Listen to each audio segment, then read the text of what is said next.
அடுத்த எலெக்ஷன்ல தாவேகா அமோக வெற்றி பெறும். திமுக இல்லைன்னா அண்ணாமலை அவர்களுடைய கட்சி ஆட்சி அமைக்கும். கன்ஃபியூஷனா இருக்குல்ல?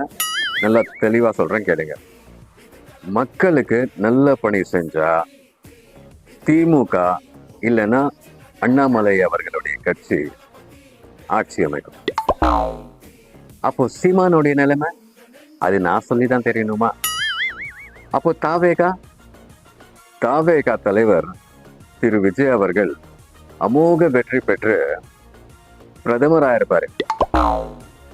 ஏன்னா அவருக்கு பிரதமர் ஆகிறதுக்கான எல்லா தகுதியும் இருக்கு.